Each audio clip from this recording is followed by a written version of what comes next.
রাজধানীর নয়াপল্টনে বিএনপির কেন্দ্রীয় কার্যালয়ের সামনে বিএনপির সমাবেশে নিয়ে যাচ্ছি, গণতন্ত্র দিবসের সমাবেশে। এই মুহূর্তে সেখানে বক্তব্য রাখছেন বিএনপির ভারপ্রাপ্ত চেয়ারম্যান তারেক রহমান ভার্চুয়ালি। আমরা সরাসরি তার বক্তব্য একটু শুনে আসি।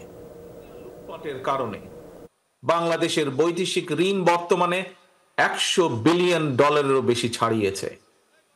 বাংলাদেশে আজ যে শিশুটি জন্ম নিয়েছে কোনো কারণ ছাড়াই, সেই নিষ্পাপ শিশুটিরও মাথাপিছু ঋণ কমপক্ষে $1.5 লক্ষ টাকা।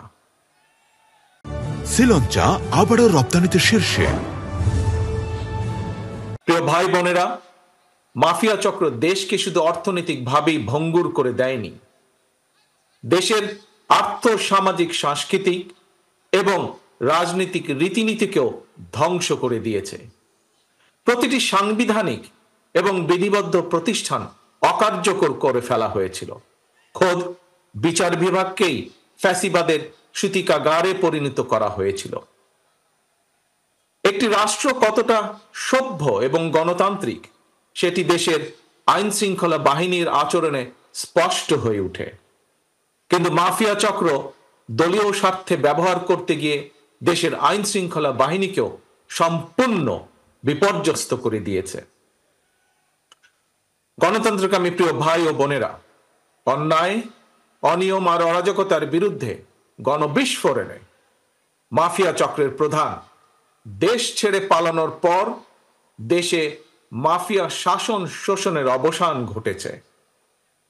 পতিত স্বৈরাচারের পলায়নের মধ্যে দিয়ে একটি গণতান্ত্রিক মানবিক বাংলাদেশ গড়ার পথে প্রধান বাধা হয়তো দূর হয়েছে, তবে বাধা দূর হলেও মাফিয়া চক্রের রেখে যাওয়া 15 বছরের জঞ্জাল কিন্তু এখনো দূর হয়নি।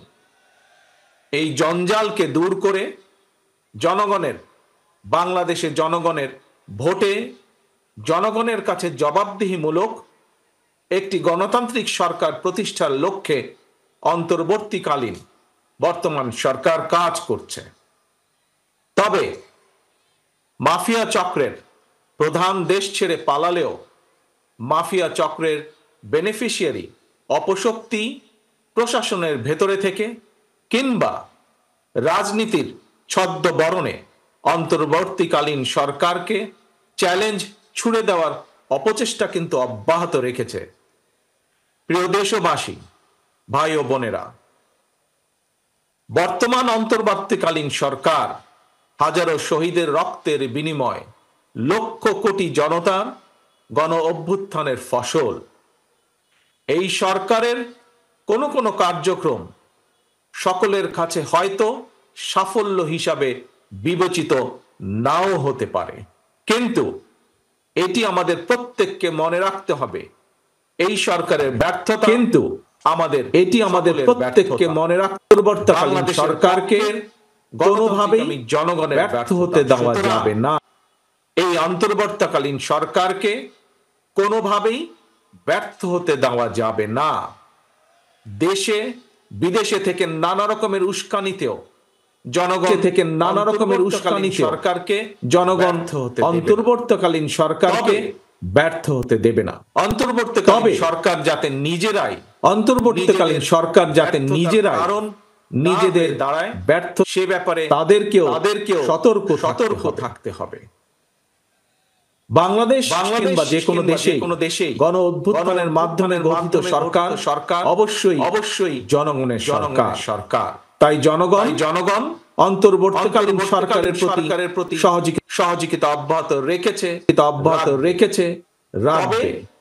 নির্বাচিত সংসদের মাধ্যমে নিশ্চিত করা হয়, কিন্তু সুতরাং নির্বাচিত জনগণের রাজনৈতিক ক্ষমতায়নের মাধ্যমে করা হয়। একটি নির্বাচন এবং প্রধান টার্গেট হওয়া জরুরি।